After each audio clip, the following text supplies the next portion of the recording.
what they get is like, wow, that's amazing. Is that real? Is that really how the plants taste? And to sit back and just smile within, and sit back with them and think, that's lavender, yeah, that's real lavender. That's apothecary rose, not just a rose that's in a basket with everything else. No, that's one type of rose, or chamomile or geranium, and just say, I've not had that before. I didn't know you could do that. I didn't know that's what the plants were all about. So, yeah, I would hope that they smile.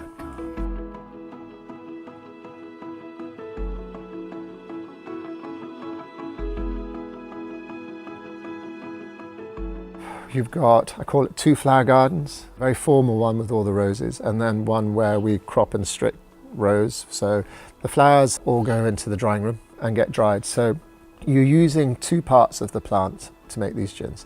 Most gins will use 1 part, and that is what I call the bones, which is the dried botanics. We use juniper, and we use coriander, and we use angelica root, and we use dried winter savory. So we're using the bones as well to make a base gin. Then what you're doing is you take the fresh flowers or some of the fresh plant material. We do 35 different single plant distillates, singles. You add that single plant distillate, for example, that would be the apothecary rose, or that's the lavender, and it's clear white, it's a pure distillate.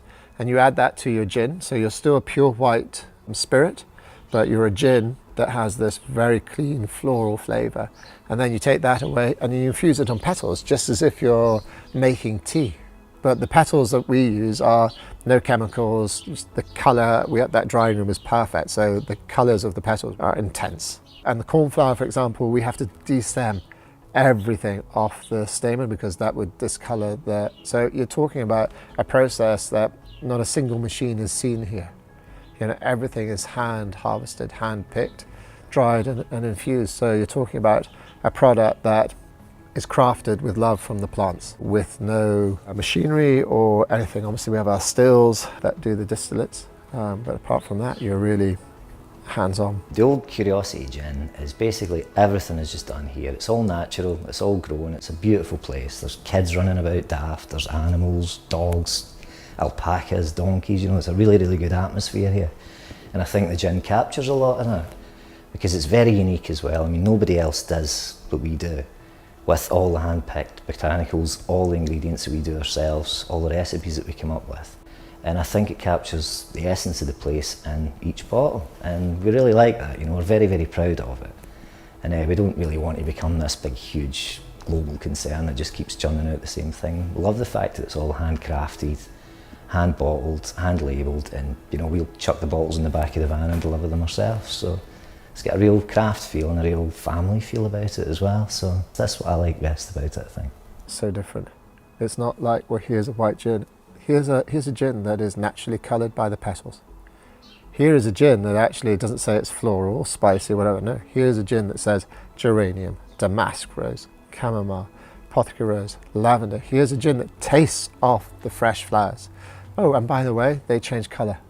They turn pink. So not only are you having an original colour, not only do you get the original flavour of the flower, but you have some fun with it. They turn pink. And when you do a tasting, they don't know, and in front it's like, you just say, oh, wow. There is this awe of turning pink. And I know there's one plant that, butterfly pea, that can do that, but you're talking about plants that there's no book that will tell you that they do this. So they are different, the base colour, the flavour that they deliver, and the fact they change pink, completely different.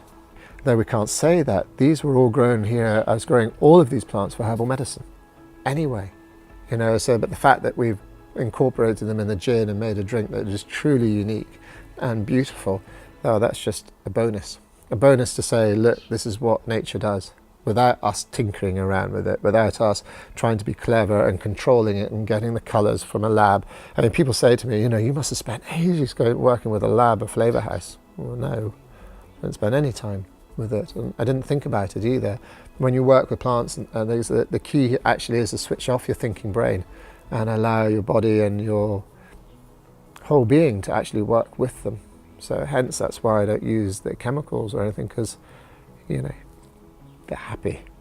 The reality is, for me, I'm used to doing gardening talks.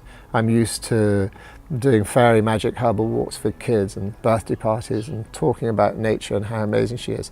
Now that I put gin on it, I'm telling everybody how amazing nature is. And for me, that's the vehicle. That's the vehicle to be able to say, actually guys, this isn't the stills, this isn't about Edinburgh, this is about how amazing the plants are naturally. And the more I can say that, then the more people taste it and go, wow, that's just natural. Yeah, it is. That's the plants.